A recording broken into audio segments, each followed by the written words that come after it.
নির্বাচনে আওয়ামী লীগ ও জাতীয় পার্টির অংশগ্রহণ চান মির্জা ফখরুল ইসলাম আলমগীর।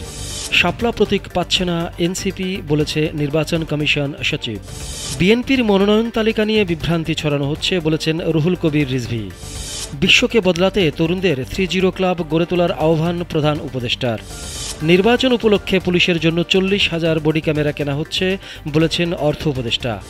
আওয়ামী লীগকে নির্বাচনে আনার কোনো সুযোগ নেই, বলেছেন নাহিদ ইসলাম। দাম বাড়ছে ভোজ্য তেলের, কত বাড়বে চূড়ান্ত হয়নি। ফিলিস্তিন রাষ্ট্রকে স্বীকৃতি দিতে সব দেশের প্রতি আহ্বান সৌদি আরবের। গাজায় ফের ত্রাণবাহী নৌযান প্রবেশে ইসরায়েলের বাধা। এবং ফাইনালের আশা বাঁচাতে মাঠে নেমেছে পাকিস্তান শ্রীলঙ্কা। আগামী জাতীয় সংসদ নির্বাচনে আওয়ামী লীগ ও জাতীয় পার্টির অংশগ্রহণ চান বিএনপির মহাসচিব মির্জা ফখরুল ইসলাম আলমগীর। সম্প্রতি ঢাকার গুলশানে ভারতের কলকাতার বাংলা দৈনিক পত্রিকা এই সময়কে দেয়া এক সাক্ষাৎকারে তিনি এসব কথা বলেন।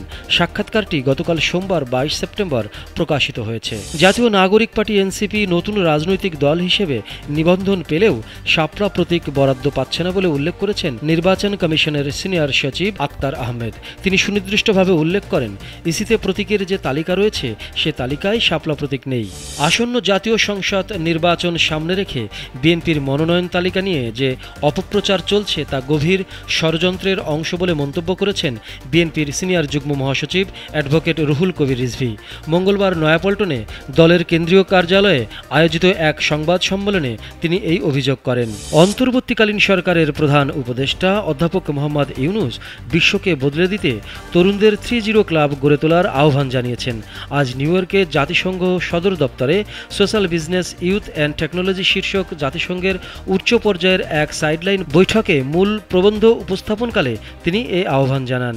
আগামী জাতীয় নির্বাচনে পুলিশের ব্যবহারের জন্য 40,000 বডি ক্যামেরা কেনা হচ্ছে, আর কেনাকাটায় স্বচ্ছতা নিশ্চিত করার লক্ষ্যে ইউএনডিপির মাধ্যমে এসব ক্যামেরা কেনা হবে বলে মন্তব্য করেছেন অন্তর্বর্তীকালীন সরকারের অর্থ উপদেষ্টা ডক্টর সালেউদ্দিন আহমেদ।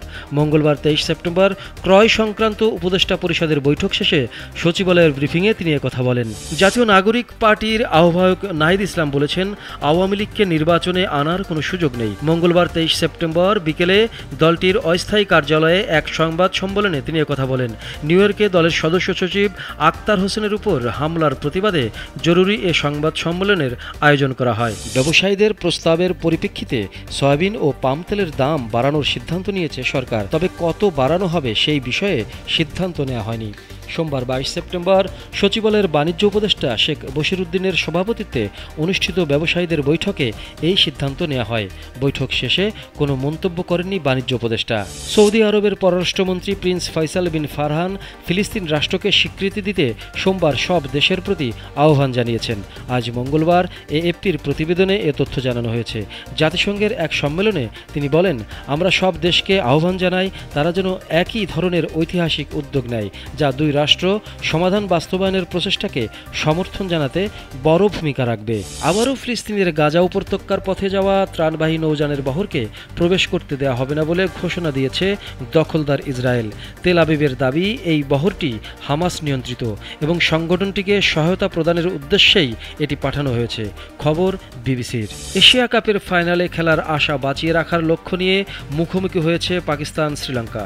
সুপার ফোরে নিজেদের প্রথম ম্যাচে হেরেছে এই দুই দলই। আজকের ম্যাচের জয়ী দল ফাইনালের দৌড়ে টিকে থাকবে, আর হেরে যাওয়া দলের ফাইনালে খেলার আশা কঠিন হয়ে যাবে। আবুধাবিতে বাংলাদেশ সময় রাত 8:30টায় মাঠে নেমেছে পাকিস্তান ও শ্রীলঙ্কা। গ্রুপ পর্বে 3 ম্যাচের সবগুলোতে জিতে সেরা দল হয়ে সুপার ফোরে উঠেছিল শ্রীলঙ্কা।